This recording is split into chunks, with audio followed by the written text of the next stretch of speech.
है स्मरणीय आचार्य भगवंत विद्यासागर जी महामुनिराज की जय जय जय जय। बोलिए गुणायतन प्रणेता शंका समाधान व भावना योग प्रवर्तक तरुणाई के प्रखर वक्ता पूज्य मुनिवर श्री प्रमाण सागर जी महाराज की जय जय जय। मुनिवर श्री अरहय सागर जी महाराज की जय जय जय। प्रिय बंधुओं, तीर्थराज सम्मेद शिखर की तलहटी गुणायतन परिसर में आयोजित देश के सर्वाधिक लोकप्रिय कार्यक्रम शंका समाधान में यहाँ उपस्थित श्रद्धालुओं का एवं देश विदेश से जुड़े हुए उन सभी श्रद्धालुओं का जो कि पारस चैनल के माध्यम से इस कार्यक्रम का सीधा प्रसारण देख सुन व आनंद ले रहे हैं, उन सभी का मैं गुणायतन श्री सेवायतन परिवार की ओर से हार्दिक हार्दिक अभिनंदन करता हूं।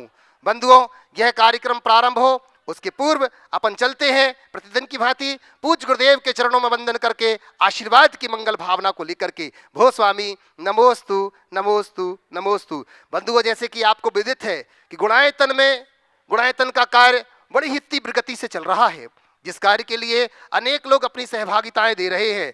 हम निवेदन करना चाहेंगे, यह विश्व की अनमोल कृति जो यहाँ निर्माण हो रही है उसमें कहीं ना कहीं आप जरूर जुड़े। बंधुओं, यदि अभी तक आप गुणायतन से नहीं जुड़ पाए हैं, मैं आपसे निवेदन करना चाहूँगा कि आप गुणायतन कार्यालय से संपर्क करके चाहे तो उसकी निर्माण योजनाओं में या कि सदस्य योजनाओं में किन्हीं में भी आप शामिल होकर के अपना सहयोग दे सकते हैं, जिससे कि हमारा यह कार्य अतिशीघ्र पूर्ण हो सके। बंधुओं, आज निर्माण निधि के रूप में जिन्होंने अपने आप को गुणायतन से जोड़ा है, ऐसे रमेश चंद जी जैन, शीला जी जैन, मनीष कुमार जी जैन, दीप्ति जैन मुजफ्फरनगर से जोरदार ताली बजाकर उनका अभिनंदन करते हैं। वहीं दीपक जी टारे, श्रीमती स्नेहल दीपक जी टारे भीलवाड़ी से, इनको भी बहुत बहुत बहुत बहुत धन्यवाद। और आज बंधुओं, जो सूत्रधार के रूप में गुणायतन से जुड़े हैं, ऐसे श्रीमती किरण जी सक्सेना, श्री हरीश चंद जी सक्सेना मैनपुर से, इनको बहुत बहुत बहुत बहुत धन्यवाद। हमारा गुणायतन परिवार और श्री सेवायतन परिवार इनको बहुत बहुत बहुत बहुत अभिनंदन करता है। बंधुओं, आपको जैसे कि मालूम ही है कि पूज्य गुरुदेव ने आशीर्वाद दे दिया है,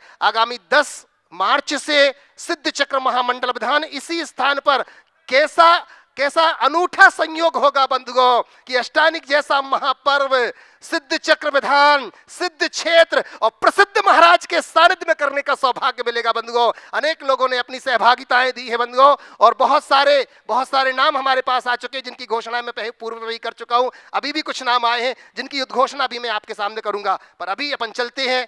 बंधुओं, एक मंडल के लिए मात्र 5 लाख रुपए की राशि में आप अपने पूरे परिजन के साथ मिल बैठ करके इस विधान को संपन्न कर सकते हैं। और बंधुओं, अगर कोई व्यक्ति चाहे कि हम मंडल के साथ नहीं बैठ पा रहे हैं, हम जोड़े से बैठ करके यहाँ पर पूजन करना चाहते हैं, विधान करना चाहते हैं, तो गुणायतन परिवार ने आज उन्हें भी स्वीकृति दे दी है। महाराज श्री का आशीर्वाद मिल गया है। एक जोड़े के लिए मात्र 51,000 रुपए की राशि के माध्यम से एक जोड़े को यहाँ पर मंडल के साथ समक्ष बैठ करके पूजन करने का उन्हें सौभाग्य मिल जाएगा। अब चलते हैं हम, सिर्फ एक जोड़े के लिए ही है।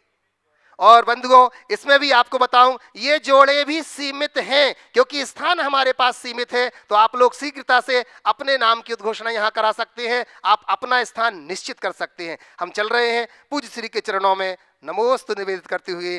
प्रथम प्रश्न के रूप में प्रकाश चंद जी पहाड़िया इचल करंजी से महाराज श्री नमोस्तु निवेदित करते हुए कह रहे हैं कि जिंदगी अनमोल है, लौकिक इंजीनियर सड़क मशीन कंप्यूटर बना सकता है, मैं मन की व्याधि से परेशान हूं, आप अध्यात्म के इंजीनियर हैं, मेरे मन के सभी पुर्जे ठीक हो जाएं ताकि मन में शांति आ जाए, ऐसा हमें आशीर्वाद दीजिए। मन के पुर्जे ठीक हो जाएं, उसके लिए आशीर्वाद चाहे।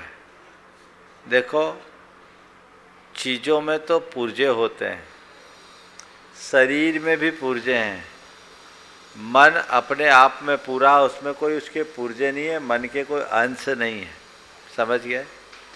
अब मन के पुर्जे को ठीक करने की ज़रूरत नहीं है, मन को ही परिष्कृत करने की ज़रूरत है। और यदि हमने मन को परिष्कृत करने में सफलता प्राप्त कर ली तो हमारे जीवन की सारी बुराइयाँ स्वतः दूर होगी और अध्यात्म की साधना हमारा वही रास्ता प्रशस्त करती है।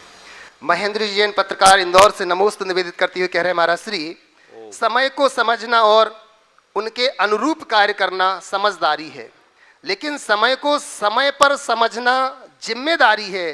तो महाराज जी, कुछ लोग अपनी व्यावसायिक दायित्व अच्छे से निभाते हैं, लेकिन पारिवारिक धार्मिक दायित्वों के पीछे उसमें पीछे रह जाते हैं। तो महाराज श्री, इसमें किस प्रकार कार्य विभाजन हो जिससे कि सभी दायित्व समय समय पर पूर्ण हो सके, कृपया मार्गदर्शन दीजिए। देखिए, समझदारी अच्छी बात है, पर जिम्मेदारी भी अच्छी है। हमें उसी व्यक्ति को समझदार मानना चाहिए जो जिम्मेदारी को भी बखूबी निभा सकता है। हमारे ऊपर जो भी दायित्व हैं उनका निर्वाह हमें करना चाहिए। जो व्यक्ति अपनी जिम्मेदारियों से विमुख होता है वो अपने जीवन में कभी सफल नहीं होता, चाहे वो लौकिक क्षेत्र हो या पारमार्थिक क्षेत्र। हर क्षेत्र में हमें अपनी जिम्मेदारी का दृढ़ता से निर्वाह करना ही चाहिए। संजय जी सीमा जी मोदी बाकल जिला कटनी से नमोस्तु निवेदित करते हुए कह रहे हैं, गुरुदेव, जीने का हिसाब किताब भी कितना अजीब है। उम्र में जितना जोड़ो जिंदगी उतनी घट जाती है। तो हे गुरुदेव, मेरी शंका यह है कि हम अपनी उम्र को बढ़ा घटा नहीं सकते, पर जीने का हिसाब किताब हम कैसे रखें ताकि जितनी भी उम्र हमें मिली है उसमें अच्छी तरह से जी सके, कृपया मार्गदर्शन दीजिए। बहुत अच्छी बात कही है। जिंदगी का हिसाब किताब कितना अजीब है। उम्र में जितना जोड़ो उतनी घटती जाती। बात बिल्कुल सही है। इस यथार्थ को समझते हुए जो व्यक्ति अपने जीवन के एक एक पल को सही तरीके से जीने का अभ्यास बनाते हैं, वे ही अपने जीवन का सच्चा रस ले पाते हैं। एक बात अपने मन मस्तिष्क में अंकित करें कि हमारा जीवन क्षण क्षण छीन हो रहा है और क्षण क्षण छीन होते हुए इस जीवन को हमें सफल बनाना है। यदि ऐसा लक्ष्य और उद्देश्य बनाकर हम चलें तो हमारे जीवन में कहीं किसी प्रकार की दुविधा कभी नहीं होगी।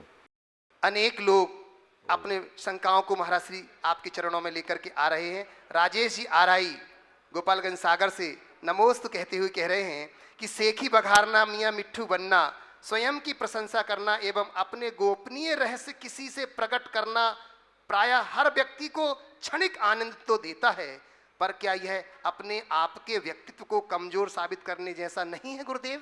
बिल्कुल। सेखी बघारना, अपने मुंह में या बट्टी मिट्ठू बनना, अपनी मुख से अपनी प्रशंसा करना और अपनी कमजोरियों को उजागर कर देना, ये व्यक्ति के उथलेपन का लक्षण है। ऐसा व्यक्ति अपने जीवन में कई बार नुकसान भोगता है और हम शास्त्रीय भाषा में कहें तो ये सब कापोतलेशा के लक्षण हैं। ये बड़े छिछले तरह का व्यक्तित्व होता है।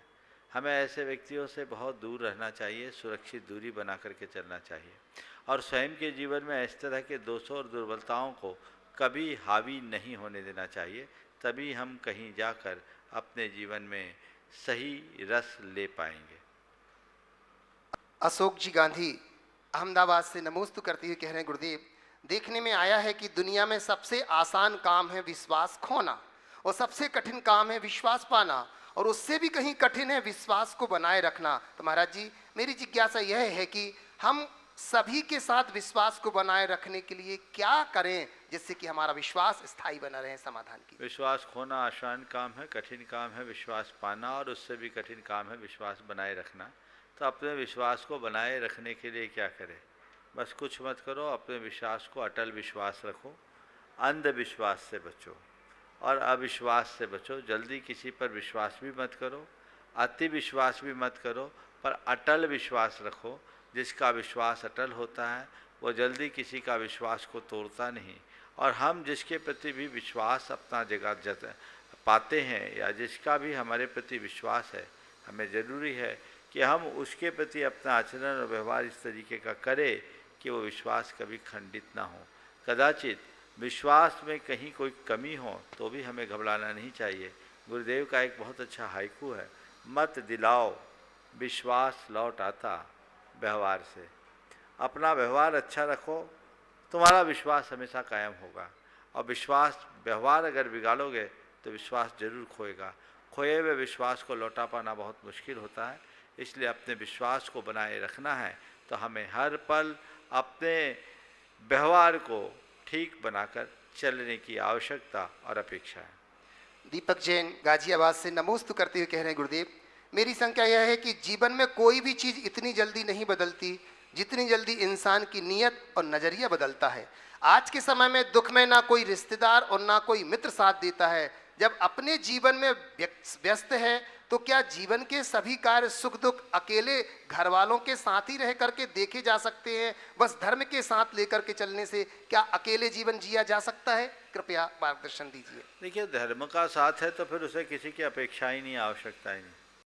अपने आप को धर्म से जोड़ ले, हम अपने जीवन को एकदम निश्चित रूप से धन्य बना लेंगे और अपने जीवन के बेहतरी के लिए बहुत कुछ अच्छा कर सकेंगे। प्रत्यक्ष में सबसे पहले निवेदन कर रहा हूं सिद्धार्थ जी प्रशासक गुणायतन, और इसी के बाद मैं तैयार रहेंगे अखिलेश जी जैन, विपिन जी जैन, राष्ट्रीय महामंत्री अमित जी जैन, भारतीय जैन महासंघ मुजफ्फरनगर से, जो कि 260 व्यक्तियों को सम्मेद शिखर की यात्रा कराने के लिए यहाँ पर लेकर के आए हैं। वो अपना प्रश्न भी यहाँ पर रखेंगे महाराज श्री से आशीर्वाद लेते हुए।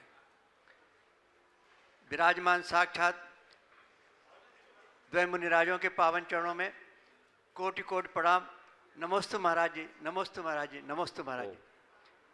गुरुवर, हमारे द्वारा दैनिक क्रियाओं को करते हुए, उठते बैठते, चलना फिरना, खाना पीना, सोना आदि क्रिया करते हुए प्रति समय अशुभ का बंध होता है, अशुभ आश्रय होता है। लेकिन ये क्रियाएं भी हमारे लिए आवश्यक सी हैं। इन क्रियाओं को ऐसे किस प्रकार हम करें कि अशुभ से बचें और शुभ में प्रवृत्ति हो जाए? देखिए, बात बिल्कुल सही है। आप गृहस्थ हो और आपके गृहस्थोचित कर्तव्यों में बहुत सारी अशुभ क्रियाएं होती है और कुछ ऐसी क्रियाएं होती है जिससे बच पाना असंभव है। मैं कहता हूँ अच्छी बात है, जितना बने अशुभ से बचो, और कदाचित अशुभ से न बच पाओ तो उनके प्रति अपना लगाव कम रखो। ऐसा करो जैसे करना पड़ रहा है, कर नहीं रहे। समझ गए? आप लोग दवाई खाते हो और मिठाई भी खाते हो, है ना? मिठाई खाना हर कोई चाहता है पर दवाई खाना हर कोई नहीं चाहता। तो बस मिठाई खाते समय जो भाव होता है वो अच्छे कार्यों के प्रति हो। मिठाई आप चाव से खाते हैं और दवाई को बचाव के लिए खाते हैं, है ना? तो चाव से मिठाई खाते हैं तो चाव और भाव से धर्म का काम करो, और अशुभ कर्म को दवाई की तरह केवल अब कुछ नहीं हो पा रहा है तो कर रहे हैं इस भाव से करो, तभी आप कुछ अच्छा कर पाएंगे और इससे बंधने वाला बंधन ढीला होगा। नमोस्तु, नमोस्तु महाराज, नमोस्तु। अखिलेश जी जैन, जो कि 260 व्यक्तियों को मुजफ्फरनगर से यहाँ पर वंदना कराने के लिए आए हैं, एक बार इनके लिए ताली जरूर बजाओ बंधुओं। इतने सारे लोगों को ये वंदना करा रहे हैं, अपना प्रश्न रख रहे हैं, और राष्ट्रीय महामंत्री हैं आप भारतीय जैन महासंघ के। और इसके बाद में तैयार रहेंगी हर्षा जैन मेरठ से। हे स्वामी नमोस्तु, हे स्वामी नमोस्तु, हे स्वामी नमोस्तु। हे महाराज, मेरी एक जिज्ञासा है कि इस पंचम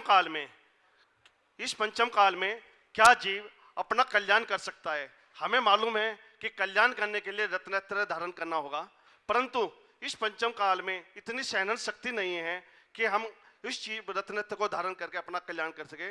और हमें आप मार्गदर्शन कीजिए कि किस प्रकार से हम अपना कल्याण कर सकते हैं, किस धार्मिक क्रियाओं में। देखिए, पंचम काल में रत्नत्रय धारण नहीं कर सकते ऐसा किसने कह दिया? आज हम लोग भी तो पंचम काल में ही रत्नत्रय धारण किए।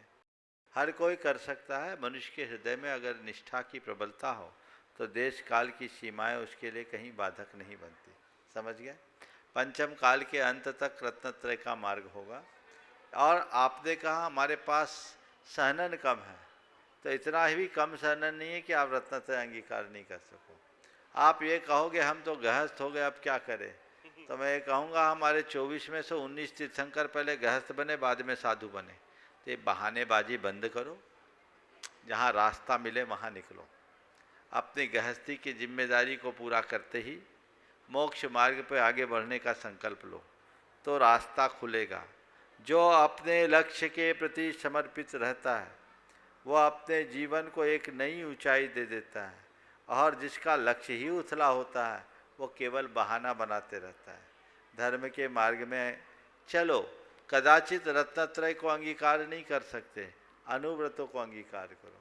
अनुव्रतों को भी अंगीकार नहीं कर सकते तो कम से कम सम्यक की भूमिका में जीकर कुलाचार का तो पालन करो, कुछ तो करो। और इतना भी नहीं कर सके तो भगवान ही जाने। हर्षा जैन मेरठ से, और इसके बाद तैयार रहेंगी साधना जैन जबलपुर से। जिनका नाम लिया वो हर्षा जैन मेरठ से। और साधना जी तैयार रहेंगी। माश्री मुझे पूछना है, हमारा कर्तव्य है अपना परिवार के प्रति पहले होता है या धर्म के प्रति? कई बार हम मंदिरों में सुबह देखते हैं कि 2-2 घंटे जाते हैं, प्रक्षाल सब करते हैं, पूजा पाठ करते हैं, लेकिन हमें तो इतना समय होता है कि सिर्फ जाए मंदिर में दर्शन करे और आ जाए।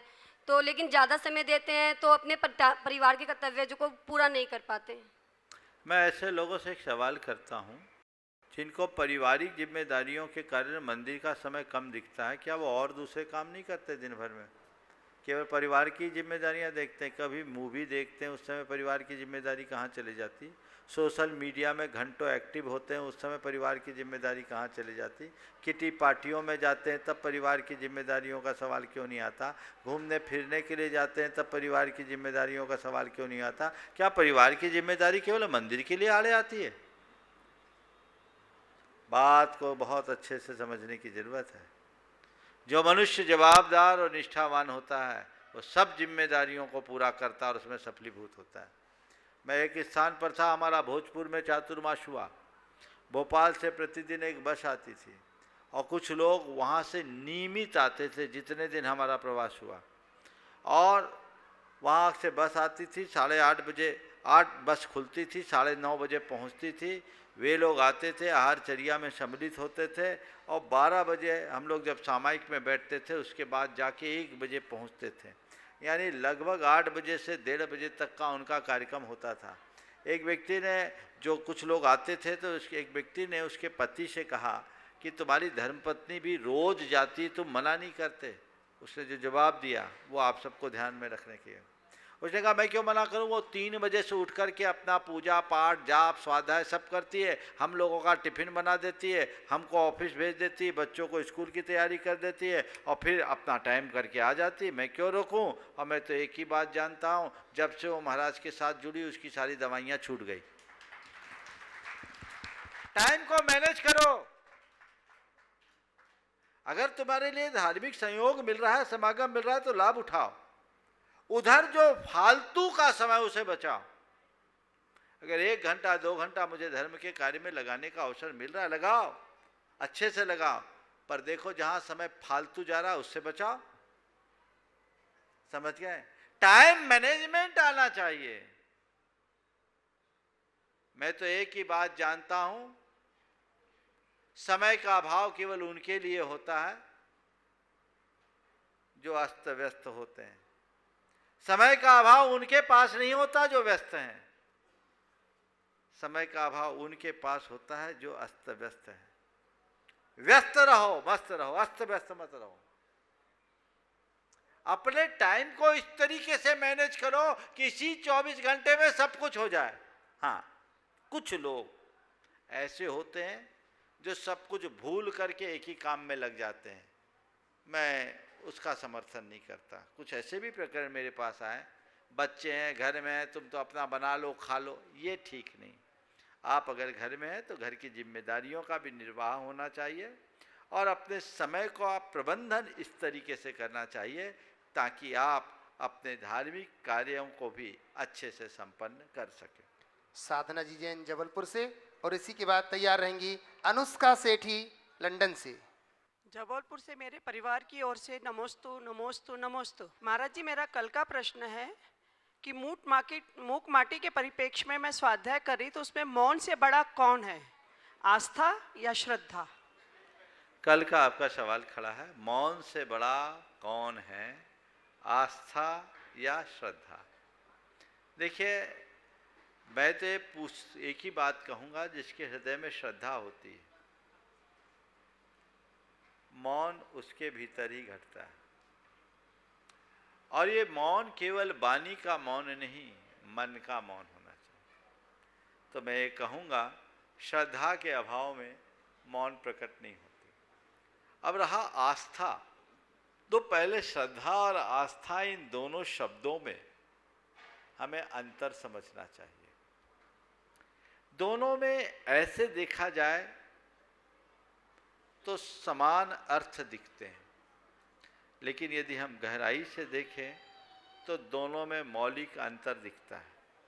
श्रद्धा और आस्था के अंतर को हम समझेंगे तब कहीं आपके सवाल का उत्तर ज़्यादा स्पष्ट हो पाएगा।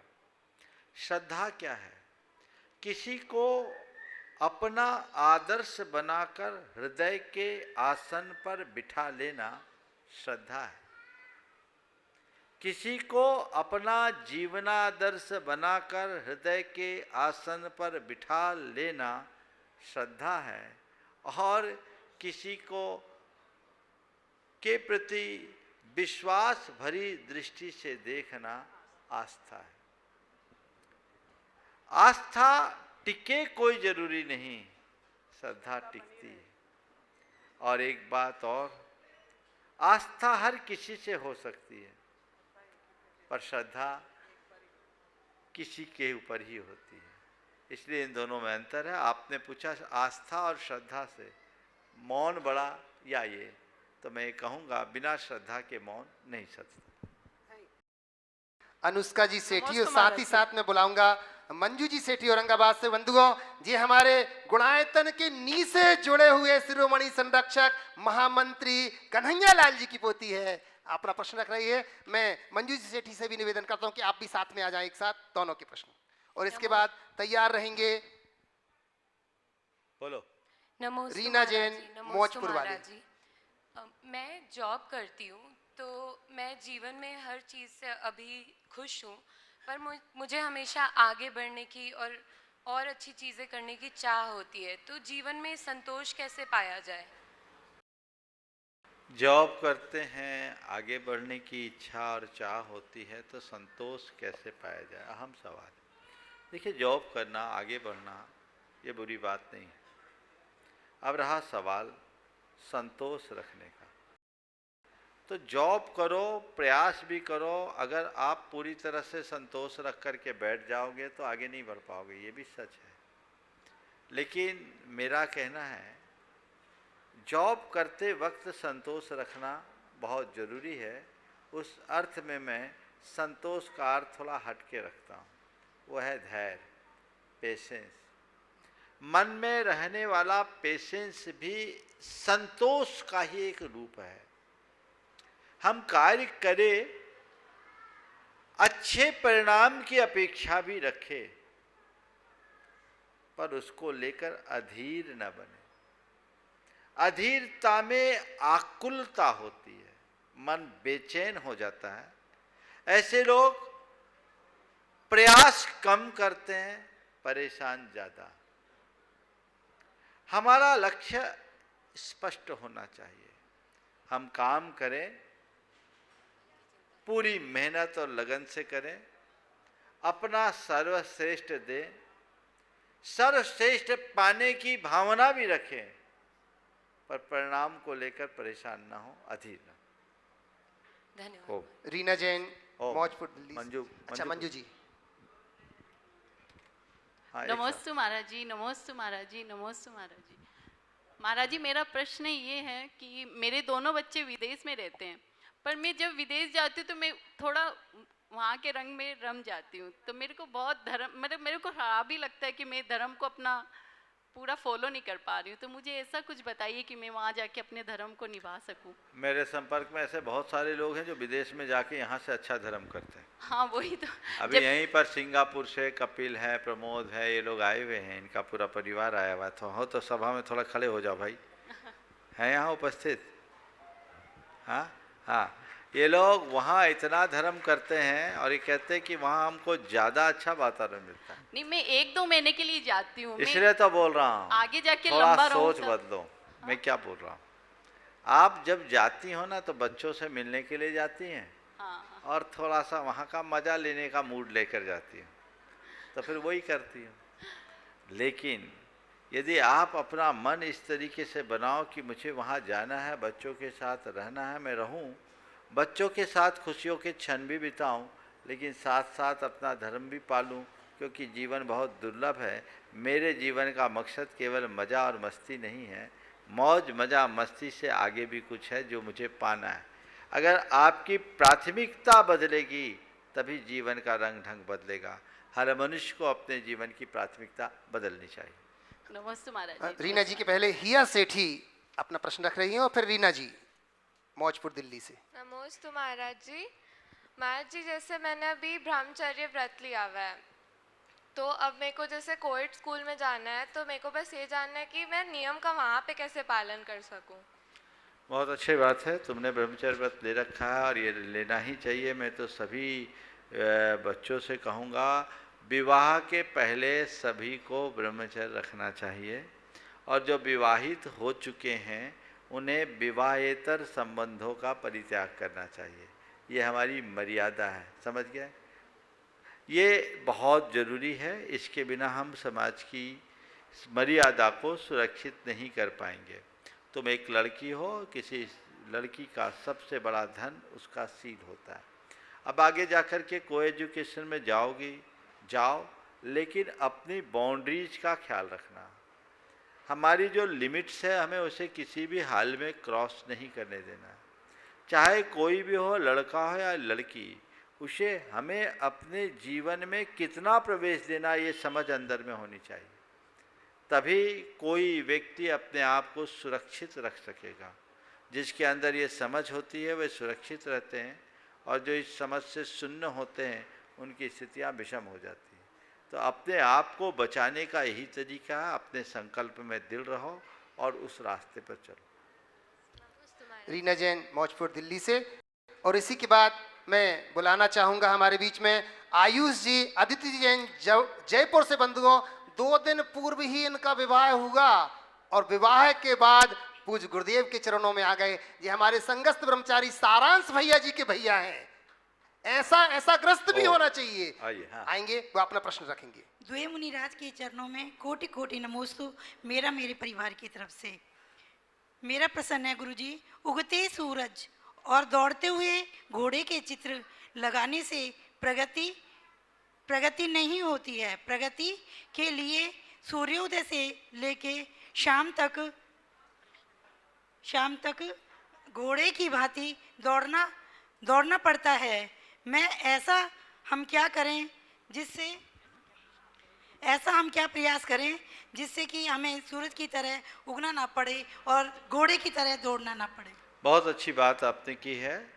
जब भी हम सूरज के रथ को देखते हैं तो उगता सूरज और दौड़ता हुआ घोड़ा दिखता है सूरज के रथ में।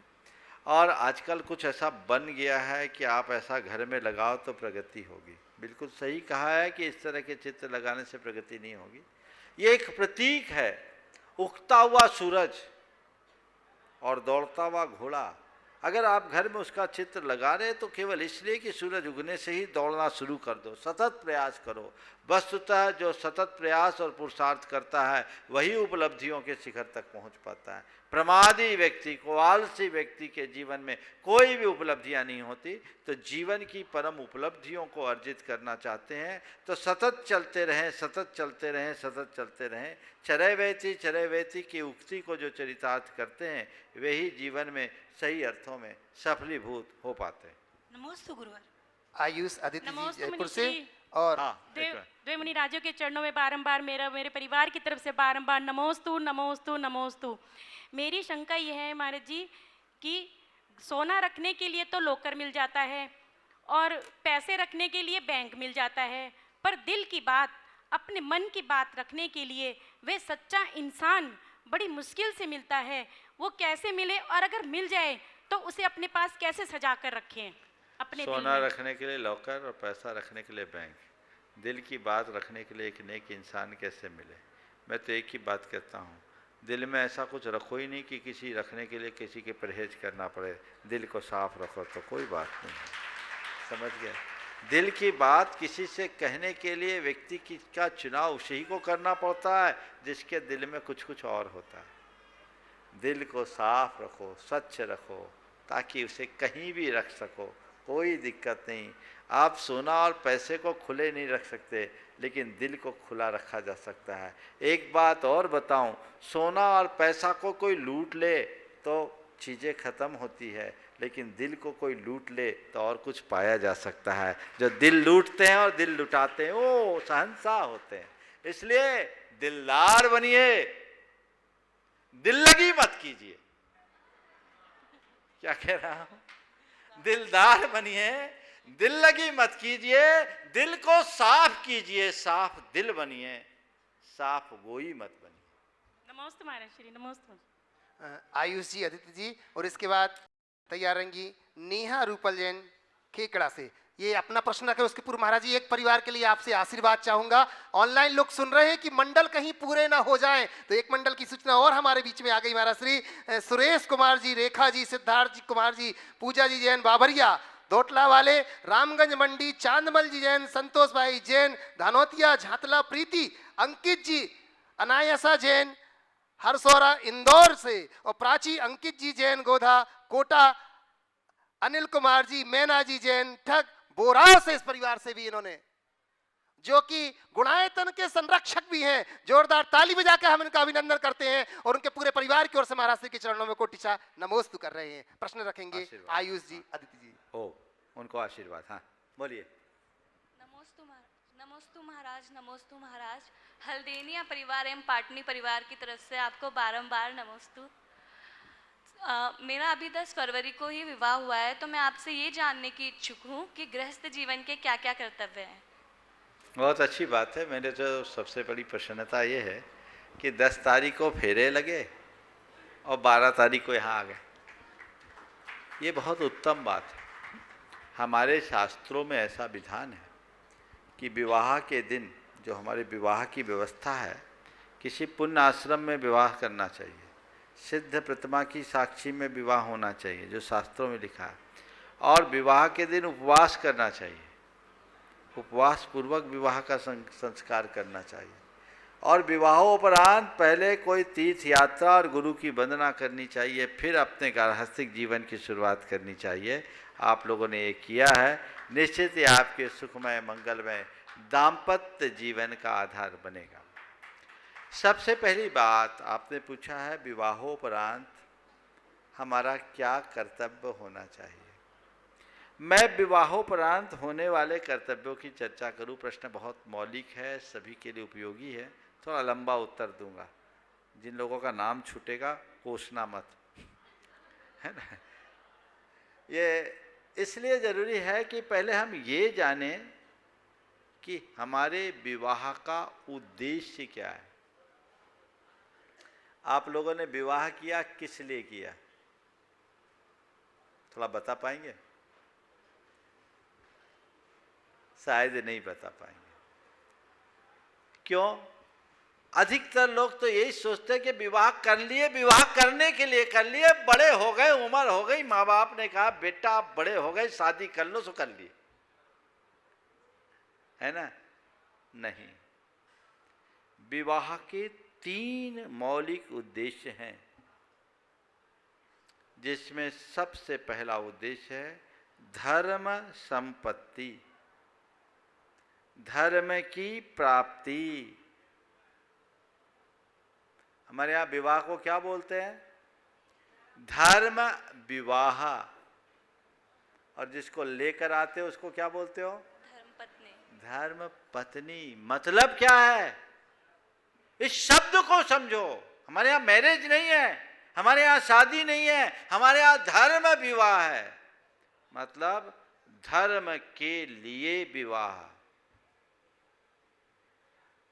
धर्म के लिए विवाह। इसीलिए धर्म संपत्ति विवाह का पहला उद्देश्य है। तो धर्म का पालन करो। कौन से धर्म का? आयुष तुम पति धर्म का पालन करो, अदिति पत्नी धर्म का पालन करे। ये पहला धर्म है। विवाह के बंधन में बंधने के बाद ही कोई गृहस्थ त्रिवर्ग का पालन कर पाता है, यानी धर्म अर्थ काम पुरुषार्थों में समन्वय बनाकर जी पाता है। शास्त्रों में लिखा है कि किसी गृहस्थ का ग्रहीपना तभी सफल होता है जब वो धर्म अर्थ और काम तीनों पुरुषार्थों के मध्य समन्वय बनाकर जीता है।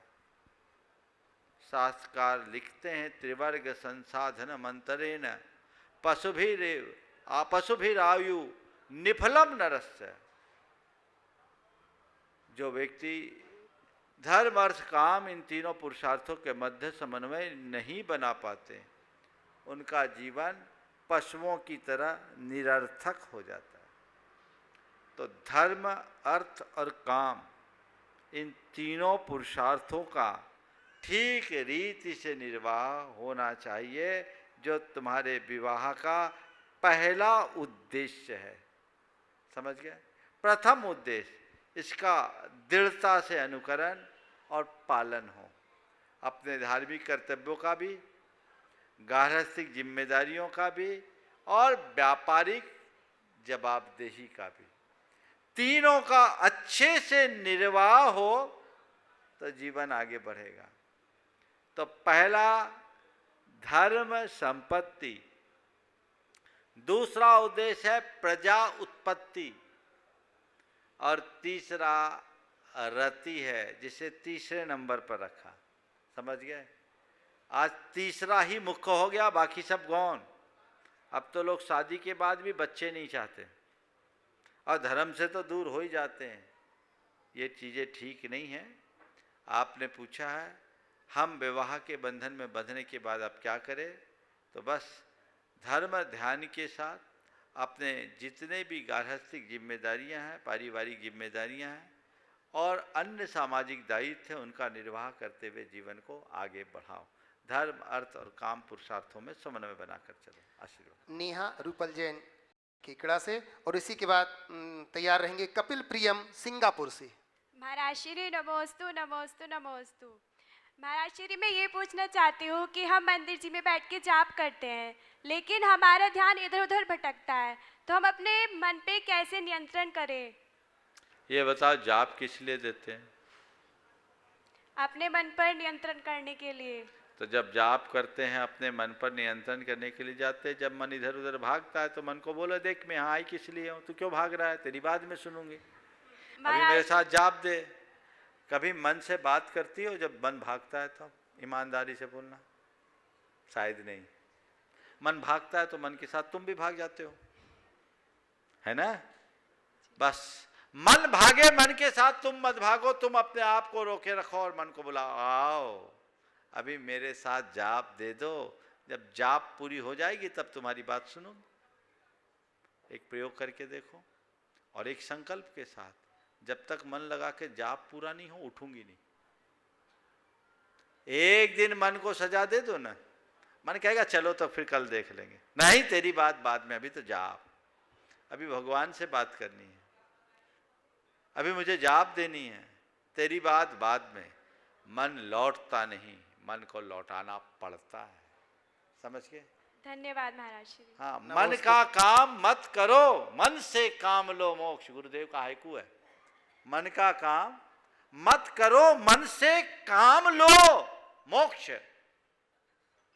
तो मन से काम लेना शुरू करो। मन तो दौड़ाएगा, मन उत्पथगामी है, वो नीचे ही गिराएगा।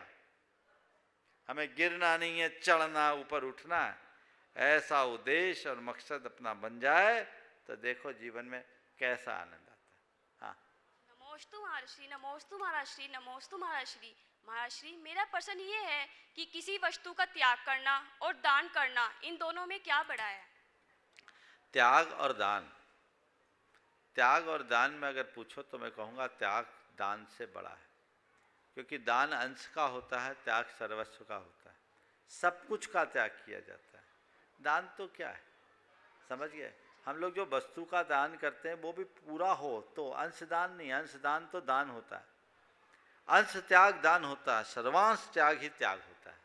इसलिए त्याग दान से बड़ा माना जाता है। इसीलिए हमारे देश में दानी की प्रशंसा होती है और त्यागी की पूजा। महाराज जी, मेरा प्रश्न ये है कि जैसे हम किसी चीज को दान करते हैं, मंदिरों में जैसे हमने कुछ दान कर दिया तो मतलब सब अपना नाम नीचे लिखवा देते हैं कि ये इसकी तरफ से भेंट हुआ है, तो महाराज जी ये किस प्रकार से सही है, गलत है? बहुत सुंदर, तुम लोग तो दान करते हो, हमने तो कुछ दान नहीं किया। हमने दान किया क्या? साधुओं ने दान किया क्या? बोलो, पूजा किसकी हो रही, दानियों की कि त्यागियों की? हाँ, पूजा किसकी होती, दानी की कि त्यागी की? क्या त्यागी? समझ गए ना? तो अब बता दो बड़ा कौन है। जी महाराज। समझ में आ गया? मैंने एक वाक्य कहा, शायद तुम ध्यान से सुन नहीं पाए। दानी की प्रशंसा होती है और त्यागी की पूजा। समझ गए? चलिए। कपिल प्रियम सिंगापुर से, और इसी के बाद निवेदन करूंगा सुरेंद्र चंद्रकांत जी गांधी पंढरपुर महाराष्ट्र से। मुनिवर के चरणों में त्रय बार कोटि कोटि नमोस्तु नमोस्तु नमोस्तु। मुनिवर मेरा ये प्रश्न है कि कोई भी तिरंज गति और नरक गति में नहीं जाना चाहता, तो हम कौन से ऐसे तप संयम अंगीकार करें जिससे कि हम एक तरफ तो अपनी नरक और तिरंज गति का, अगर हमें आयु कर्म का बंध नहीं हुआ है अभी तक, तो नरक और तिरंज गति का बंध ना हो और निश्चित तौर पे देव गति या मनुष्य गति का ही बंध हो। कुछ मत करो, व्रती बन जाओ, पक्की सीट रिजर्व हो जाएगी, 100% रिजर्वेशन है। तो चलो, व्रती में भी कौन से ऐसे अनुव्रत। चलिए। और कन्हैया लाल जी शिरोमणि संरक्षक गुणायतन और महामंत्री बैठे भाई जी, बैठे। और इसी के बाद तैयार रहेंगे नमस्ते महाराज जी, स्वदेश जी गड़ाकोटा। नमस्ते महाराज जी, मेरा प्रश्न यही है, हमको खाली ये पूछ रहा है गुणायतन का पंचकल्याण कब होगा कि हम देख सके उसको। देखिए, एक बार तो कन्हैया भाई जी के लिए जोरदार तालियां बजा कर था। इस उम्र में भी इनका उत्साह, ये पूरे के पूरे पूर्वांचल के एक स्तंभ है और नींव के पत्थर बने हैं।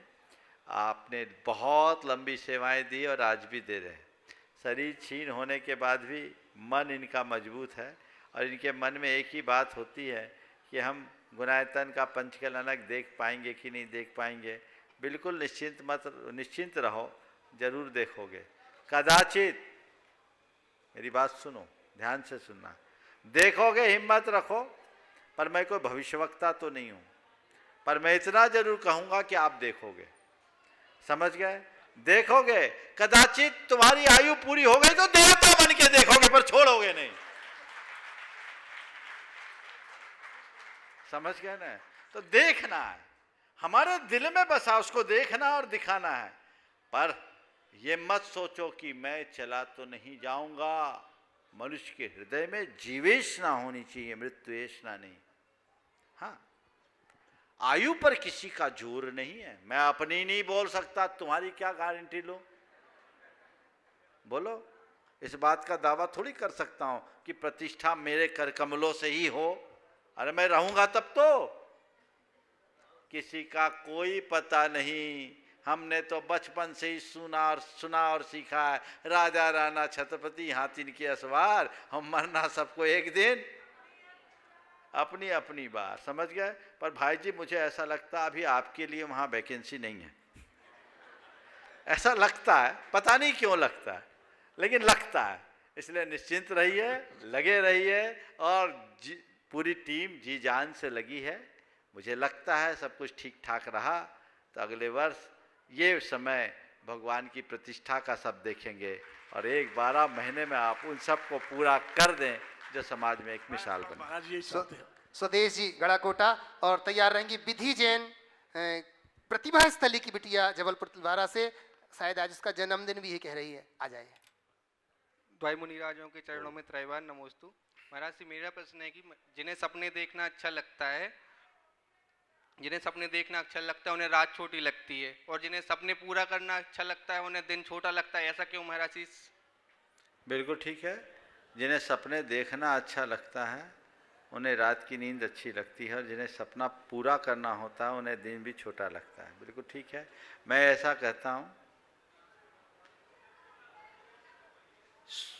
ऐसे सपने मत देखो जो नींद में हो। सपने ऐसे देखो जिससे नींद उड़ जाए।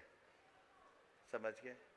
जीवन को आगे बढ़ाने का सपना देखो, केवल ख्वाब में खोने वाला सपना मत देखो। नमोस्तु महाराज। विधि जैन।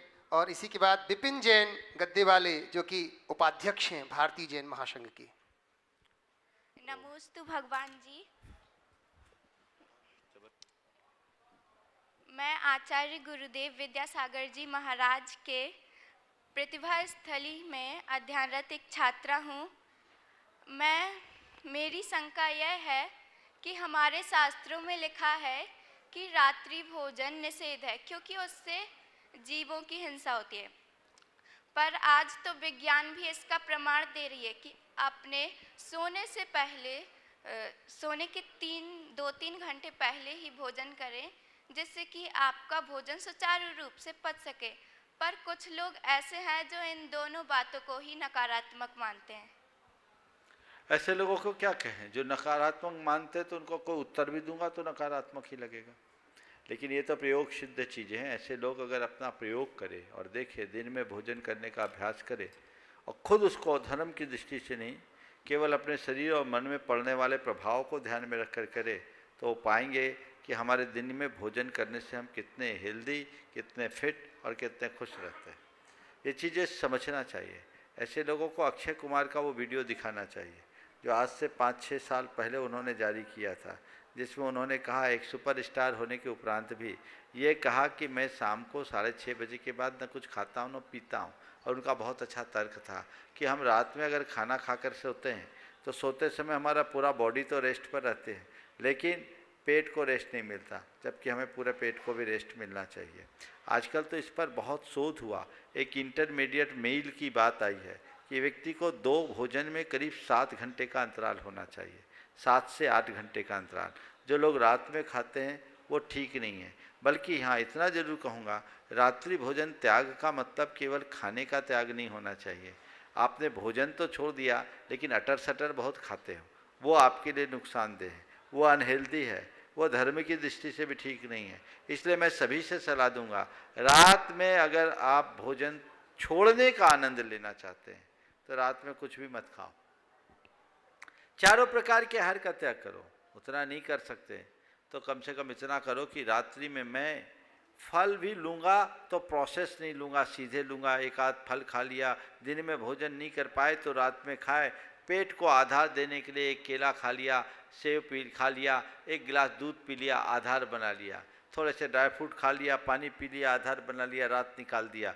लेकिन रात में आप लोग गड़बड़ करते हो, दिन में भी खाते हो और रात में भी खाते हो। वो फलाहार नहीं फुल आहार हो जाता है और सब कोलेस्ट्रॉल बढ़ाने वाला है। अपनी आसक्ति को छोड़िए, तभी रात्रि भोजन का त्याग का सही आनंद घटित हो पाएगा। विपिन जैन गद्दी वाले और इसी के बाद अतुल जैन सम्मित शिखर यात्रा के जो संयोजक हैं। द्वय मुनि राजों के चरणों में बारंबार नमोस्तु। महाराज श्री, मेरा प्रश्न ये है कि हम जैसे कभी पंच कल्याणक में या किसी भी धार्मिक आयोजन में भगवान की कोई भी अभिषेक करने की बोली लेते हैं या वैसे भी अभिषेक करने का सौभाग्य प्राप्त होता है, तो हम लोग अक्सर ये देखते हैं कि हम लोगों का ध्यान फोटो खिंचवाने की तरफ, मूर्ति की तरफ अभिषेक करने में ना हो गया, अपना फोटो खिंचवाने की तरफ लग जाता है। तो इसमें हमें किस पाप का बंद होता है महाराज श्री? ये कैमरे का रोगी खतरनाक। यहाँ पर भी मैं देखता हूँ ना, प्रश्न करते करते भी ध्यान, ये कैमरा है ही ऐसा, क्या करे, राग बढ़ जाता है। मैं लोगों से कहूँगा, इस तरह से तुम धर्म ध्यान करो कि लोग तुम्हारी फोटो खींचे और तुम्हें पता ही न लगे। और वो जो फोटो खींच के जाएगी ना, उसका प्रभाव भी सही होगा। अब बाकी जो दूसरे की फोटो तुम लोग खिंचवाते हो ना, तो सब यही कहते हैं हाँ सब दिखावे के लिए कर रहा है। ऐसी फोटो खींचो कि तुम मगन हो। मैं आपको बताऊं, सन 1994 में अमरकंटक में संघ था और गुरुदेव के चित्रों की एक प्रदर्शनी लगी थी और उस प्रदर्शनी का उद्घाटन वहाँ के एक संत थे सुखदेवानंद जी, उनके कर कमलों से कराया गया था। मैं साथ में था। उन्होंने तस्वीर देखी और एक तस्वीर उसमें थी कि गुरुदेव पुस्तक पढ़ रहे हैं, उनकी चौकी पर एक बंदर बैठा है, वो चावल खा रहा है। गुरुदेव आराम से पढ़ रहे हैं, उनका उधर ध्यान नहीं। अब बंदर भी आनंद से खा रहा, उनका उधर ध्यान नहीं। उन्होंने टिप्पणी की कि दोनों अपने काम में मगन हैं। क्या बोला? दोनों अपने काम में मग्न हैं। तो तुम व्यवस्था करने वाले व्यवस्था करते, कैमरे तो रहते, तुम क्यों कैमरे को देख रहे हो? कैमरामैन कैमरा का काम करेगा, मैं अपना काम करूं। मगन होकर के यदि तुम धार्मिक कार्य करोगे तो तुम्हारा पुण्य अनंत गुना होगा और ध्यान इधर चले जाएगा तो उसमें बट्टा लग जाएगा। 100% चाहते हो कि कुछ कम करना चाहते हो? 100% तो खूब फोटो खींचना बंद मत करो, पर फोटो खिंचवाने के लिए धर्म ध्यान मत करो। पर क्या बताऊं, आजकल हम लोगों के पास भी लोग आते हैं ना, तो पूजा की डब्बी बाद में, मोबाइल पहले चटकती है। भगवान को ढोंग बाद में लगाएंगे, फोटो पहले खींचेंगे, भले वो दोबारा उसको देखे नहीं। इस बीमारी से बचना चाहिए। अतुल जी जैन, संयोजक सम्मित शिखर यात्रा। और इसी के बाद निवेदन करूंगा कीर्ति मुकेश जी जैन, दिल्ली। महाराज जी नमोस्तु नमोस्तु नमोस्तु। महाराज जी मेरी एक जिज्ञासा है, जैसा कि जैन धर्म में भूत प्रेत और मिथ्यात्व को नहीं मानते, लेकिन जब हम चालीसा पढ़ते हैं तो उसमें लाइनें आती है भूत प्रेत सब मिट जावे।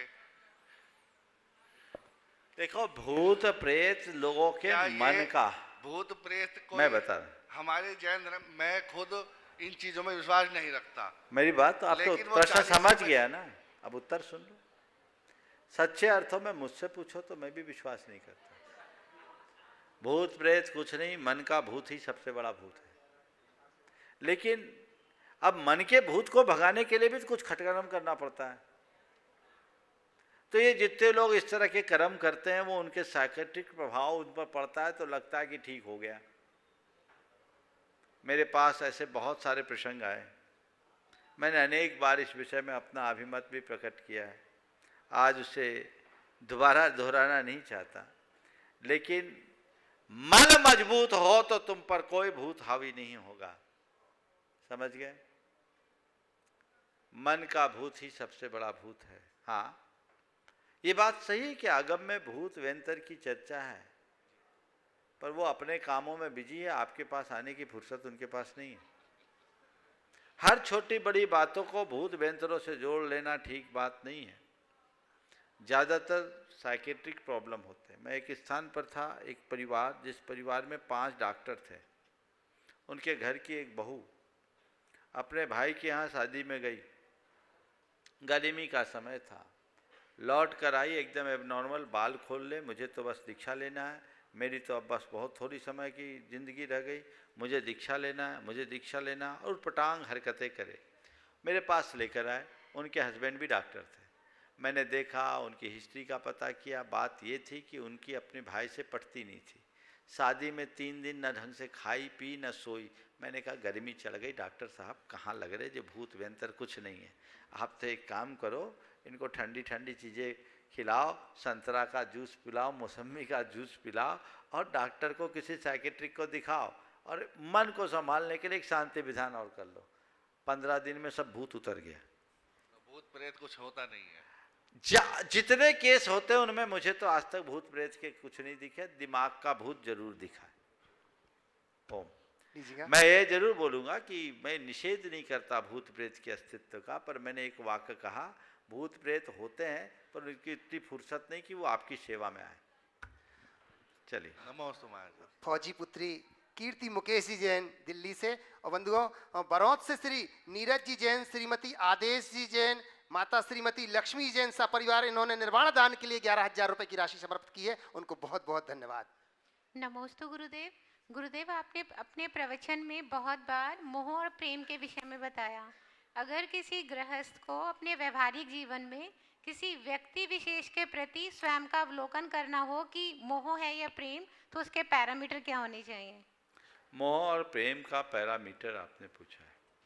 किसी के प्रति लगाव झुकाव होना प्रेम या राग की अभिव्यक्ति है, और किसी के बिना न रह पाना, उसे देखकर अपना सुध-बुध खो देना, उसके लगाव में अंधा हो जाना, ये सब मोह के चिन्ह हैं।